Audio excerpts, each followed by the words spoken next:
তো আজকে ইডির তল্লাশিতে বাধা দেয় মমতা ব্যানার্জি।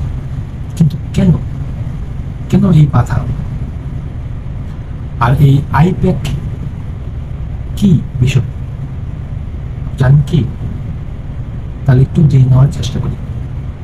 2020 সালে সিবিআই কয়লা পাচার সংক্রান্ত একটি এফআইআর দায়ের করে। এই এফআইআর ভিত্তিতে পিএমএলএ 2002 অনুযায়ী তদন্ত শুরু করে ইডি। প্রায় 2742 কোটি টাকার আর্থিক লেনদেনের মামলায় তদন্ত করেছে কেন্দ্রীয় তদন্তকারী সংস্থা। তাদের অভিযোগ যে এই টাকার একটি অংশ বা হাওয়ালা মারফত আইপ্যাকের কাজে ব্যবহৃত হয়। সেই মামলার সূত্র দিল্লি ও কলকাতায় 10টি জায়গায় তল্লাশি চালানো হয়। তার মধ্যে ছিল প্রতীকের বাড়ি এবং সল্টলেক সেক্টরে 5 সংস্থার দপ্তর, যেখানে ইডির এই তল্লাশি অভিযানের সময় মমতা ব্যানার্জি বাধাগ্রস্ত করেন।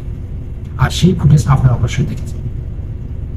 এবং তারই পরিবর্তে যে একটি মিছিল বের করেন এবং তিনি বলেন এই মিছিলটি বের হয় যাদবপুর থেকে হাজারা পদযাত্রা শুরু করেন এর প্রতিবাদে।